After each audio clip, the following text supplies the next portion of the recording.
¿Cómo le va? Buenas noches. Esteban Trebuch lo saluda. Un gusto, Esteban, gracias por el No, el contacto. gusto es mío. Un saludo para vos y para todo el piso. El gusto es mío. Bueno, ¿tiene que seguir esta cuarentena tal cual está pautada o no?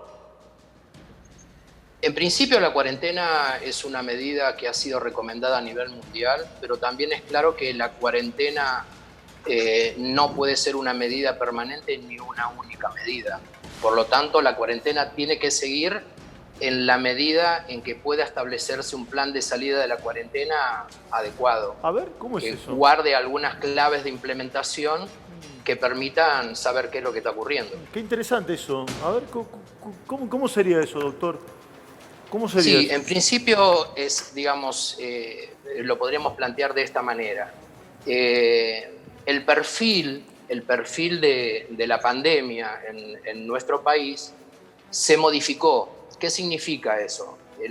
Los principales casos y los contactos de casos que fueron confirmados de COVID al inicio de la pandemia en nuestro país, yo lo voy a llamar epidemia en nuestro país, básicamente estuvo basada en los casos importados. Los casos importados y los contactos estrechos fueron los que dominaron el perfil inicial de la pandemia.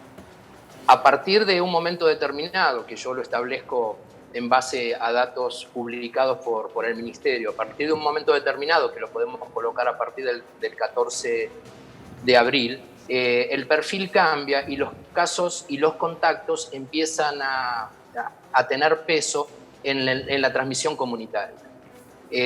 Hoy podemos plantear que básicamente los contactos y los casos son los que encontramos en la comunidad, dado que el número de casos importados sube un caso por día, sube 2 casos por día, pero la gran mayoría del incremento de los casos se da por transmisión comunitaria. Y esa transmisión comunitaria hoy está de alguna manera dominada en cuanto a la cantidad de casos positivos por Ciudad de Buenos Aires y por Provincia de Buenos Aires. Y el resto es por el resto de las provincias del país. Sí. ¿Que usted recomendaría liberar alguna actividad a partir del lunes, por ejemplo? Ser más flexible con la salida de los chicos, abrir más negocios. Hablo de la Ciudad de Buenos Aires. ¿O cree que tiene que ser restrictivo como hasta ahora? En principio, de nuevo, para poder tomar decisiones se necesita tener una idea de, digamos, de qué es lo que está ocurriendo en el territorio mediante un sistema de vigilancia que nos diga no solo qué cantidad de casos positivos tenemos, sino también qué cantidad de casos nosotros tenemos circulando en la comunidad como infectados. Pero esos De datos no alguna los manera tenemos, también. doctor. Yo entiendo que esos ¿Cómo? datos están. A ver, Sí, tenemos, corríjame, por lo que favor, nosotros usted es el lo especialista. que nosotros tenemos es parte de los datos. Nosotros sabemos qué cantidad de casos tenemos positivos, pero no sabemos qué cantidad de infectados real hay en la comunidad. ¿Esto qué significa? Yo identifico los casos de COVID confirmados a través de una definición operativa. Esa definición operativa está publicada en la página web del Ministerio y del Gobierno, y en esa página me dice que un caso sospechoso, uno de los criterios es que tenga temperatura 37,5 más, que tenga dolor de garganta, que tenga tos, que tenga pérdida del gusto, y así establece una serie de pautas. Ahora, si yo me concentro exclusivamente en los casos sintomáticos, dejo por fuera otros casos que también son positivos. Infectados puede la población reaccionar con pequeños O síntomas. sea, doctor, Pueden tener diarrea espere o que dolor abdominal, es no muy, entrar dentro es muy de la interesante. definición de caso. O pueden Doctor, ser asintomáticos. sí, doctor, espere que es Nosotros muy... tenemos que pensar que hoy a nivel mundial el asintomático y el que tiene síntomas atípicos o eh, muy pocos doctor, síntomas discúlpeme. no son capturados. Discúlpeme, porque es muy interesante. Es muy interesante lo que está planteando y le quiero hacer una repregunta vinculada con ello. O sea, usted no está diciendo que nadie esté mintiendo con los datos, sino que eligieron un parámetro X, que no está bien ni mal, sino que es ese, y que ese parámetro nos pinta una acuarela. ¿Voy bien ahí, doctor, o no? Sí, exacto, exacto, Bien. exacto. ¿Usted cree que hay que cambiar ese parámetro de medición o no? Mira, en principio te diría que no hay una norma que aplique absolutamente a todos los contextos. Ah, bueno. Si yo aplico la norma respecto de esa determinada sintomatología, que la podemos definir como bien se definió como caso sospechoso la autoridad y el gobierno sanitario.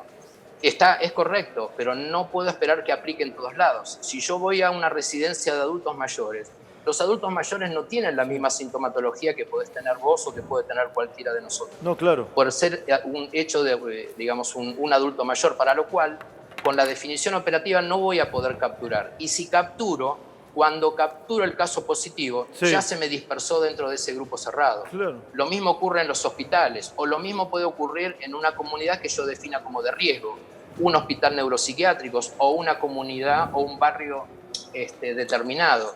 Si yo solo busco al sintomático, cuando llego, lo que nosotros tenemos que entender es que ese sintomático estuvo presintomático y estuvo asintomático, pero en ese periodo tenía virus en las vías respiratorias y en ese periodo pudo haber infectado a otro grupo de personas. Si esas personas están hacinadas, esas personas pueden estar hacinadas en un centro neuropsiquiátrico, en una residencia para adultos mayores, en un barrio popular, en un shopping, pueden estar en cualquier lado de eso.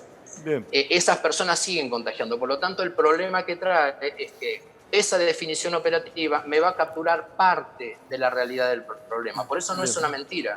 Bien. Pero la realidad del problema también se encuentra en los oligosintomáticos, en aquellos que tienen pequeños síntomas o en aquellos también asintomáticos, Bien. que es donde hoy la información que se releva y se distribuye a nivel internacional es donde están apuntando para que para poder controlar y para poder mejorar el control de un brote y no correrlo de atrás, sino ponerse adelante, hay que empezar a testear a los oligosintomáticos y hay que empezar a testear a los asintomáticos. Bien. Eso me puede dar una medida real. Bien, o sea, Por eso hay alguna medida hacer más que a testeo, nivel doctor. internacional se plantea, Hay que es hacer que más por testeo. cada asintomático hay 9 que no capturamos. Ah, bien. O sea, hay que hacer más testeo, doctor, digamos. Básicamente. En principio sí, hacer más testeos Y seguir con de la alguna cuarentena. manera plantear una estrategia de testeo. Y Bien. esa estrategia de testeo está en los centros de salud, en los hospitales. Hay que testear a todos. Es mucho más económico, es mucho más rápido, es preventivo, de la misma manera que en las comunidades cerradas también debería hacerse de eso. Y obviamente depende de la disponibilidad de test que nosotros tengamos. Bien. Pero no por eso necesitamos o debemos negar que eso existe. Doctor, ha sido un enorme placer hablar con usted. Le agradezco su atención, su tiempo y su claridad Al también. contrario. Sí, el doctor Iván A su- Insúa, epidemiólogo.